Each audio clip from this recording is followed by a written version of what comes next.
Salut rouleau de dés, Papa DM, en congé de paternité, c'est pour ça que je fais un peu moins de vidéos. Je pense beaucoup à vous autres, je pense beaucoup à des sujets, mais franchement, le temps me manque de m'asseoir. M'asseoir ici, de recorder, ça se fait bien, ça prend pas tant de temps, c'est le montage après qui en prend un peu plus, puis j'ai pas envie de garocher des vidéos tout croche parce que j'ai pas eu le temps, fait que j'en fais un peu moins, je vais revenir à la charge bientôt. J'ai vu que le RPG AD, ça s'en revient aussi, fait que m'a concocté de quoi.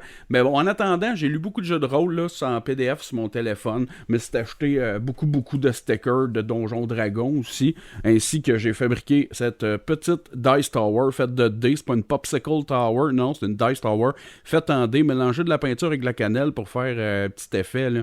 On voit-tu quelque chose? On voit pas grand-chose. Mais en tout cas, bref, bien content d'avoir fait ça. Des photos sur Instagram puis sur Facebook, si vous voulez voir. Je sais pas pourquoi le gris est sorti bleu. Il n'y a pas de bleu, mais en tout cas, pas grave. Ça, c'est ce que j'ai fait de ces temps-là. Puis là, aujourd'hui, je vais vous parler d'un des jeux que j'ai lu et que j'ai joué même. C'est Étoile. Étoile, c'est quoi? Étoile, c'est un jeu qui a été fait pour pouvoir reproduire un peu la télésérie Stargate, pour jouer dans l'univers de la série Stargate. Je n'ai jamais vu Stargate. Je sais pas c'est quoi. J'ai vu des images à la TV, une porte qui flash. Pas grave, quand t'arrives pour jouer, c'est vraiment le fun. Sur le coup, quand j'ai lu le PDF, j'ai trouvé que ça avait l'air vraiment trop simple. Je le regardais et je me disais, mon Dieu, ça peut pas être juste ça puis créer une game intéressante, tu sais. Mais t'es complètement fourvoyé, c'était hyper intéressant. Faut dire que j'avais François Letarte de JDR D30 pour DMer ça, puis belle qualité de DM. Puis avec ça, il y avait quand même une couple de joueurs vraiment sympathiques, là. Le monde avec qui j'ai joué était vraiment cool, fait que c'est sûr que ça, c'est des affaires qui aident à l'ambiance puis à apprécier le jeu. Mais quand même, j'avais peur que ça soit trop simpliste. Mais non, un coup in-game, pour vrai, c'était vraiment... ça fait le job que ça allait faire. C'est simple, mais c'est efficace. Je vous en parle dès là. Donc, sur votre feuille de personnage, vous avez deux caractéristiques principales. Soldat, scientifique. Vous allez mettre des chiffres dedans, il faut que l'addition des deux chiffres donne 20. Donc, un minimum de 5, un maximum de 15. Moi, mon personnage que j'ai appelé Roger Smith, c'est écrit dedans que ça prend un nom cool. Roger Smith, il y a 12 de soldats puis 8 en scientifique. Quand je vais arriver pour faire une action, ben là, je vais me demander si c'est quelque chose qui est plus du soldat ou quelque chose qui est plus du scientifique. Je vais rouler un des 20 puis je vais essayer d'avoir en dessous de la caractéristique, en dessous du chiffre de ma caractéristique. Fait que si je veux gonner quelqu'un, j'ai un 12 en soldat, je roule mon des 20. Si j'ai en bas de 12, je réussis. Il me semble que le chiffre exact aussi, c'est une réussite. Ensuite, il y a les descripteurs. Les descripteurs, ça, c'est un peu juste comme qu'est-ce que t'es dans la vie, qu'est-ce que tu sais faire. Première chose que j'avais écrit, fin stratège. Comme ça, ben, si jamais il y avait un moment que je me demandais, oh, je suis mieux de passer à gauche ou à droite, comment je peux faire?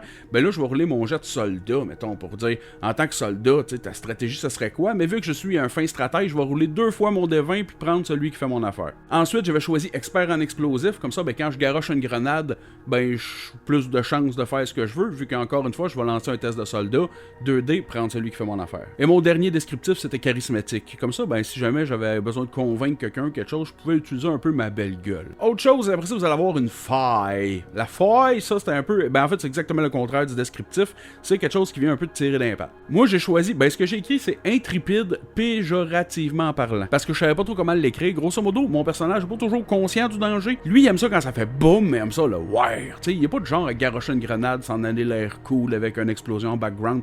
Non, il est plus du genre à garocher la grenade puis regarder comment ça pète. Si jamais il y a quelque chose que je fais que c'est intrépide, mais que c'est risqué, ben là, je vais rouler, mettons, c'est du soldat, ben je vais rouler 2 fois mon jet de soldat, mais là, je vais prendre celui qui fait le moins mon affaire, le plus haut. C'est comme un désavantage, c'est exactement le contraire du descriptif. T'as des points d'héroïsme, ça, t'en as 3, puis ça va juste te permettre de dire oh, j'aime pas mon jet, je vais prendre un point d'héroïsme, puis moi le relancer. Puis quand tu fais des trucs cool dans le jeu, ben t'en regagnes. Après ça, t'as l'équipement. L'équipement, c'est un peu comme le dé de... Bon, je me rappelle plus du nom, du format du dé, de la mécanique, mais grosso modo, attends, moi j'avais un gun, c'est un D8. Ben je vais pouvoir tirer tant que je veux, mais à la fin du combat, à la fin de la scène, je vais rouler un D8, et là, si je pogne 1, 2 ou 3 sur mon D8, ben là, je dégrade mon D8 devient un D6. Puis là, je continue comme ça. Plus tard, je vais retirer du gun, je rentre un D6, je le roule, je pogne 4, 5, 6, ben c'est correct. Si je pogne 1, 2, 3, là je dégrade à D4. Puis quand tu roules ton D4 puis tu pognes 1, 2 ou 3, ben là grosso modo c'est que le gun il est pété ou j'ai plus de balles, mais il y a quelque chose qui fait qu'il est désuet, puis ça va me prendre du temps pour pouvoir soit le réparer, soit me racheter des balles, soit m'arranger pour qu'il remarche. Puis tout l'équipement est fait comme ça. Puis ça, j'ai trouvé ça assez drôle parce que moi, je me suis acheté des grenades. Les grenades, c'est un des 4. Fait que je me suis dit, à toute fois, je vais en garocher une, je vais rouler le dé, je vais la perdre.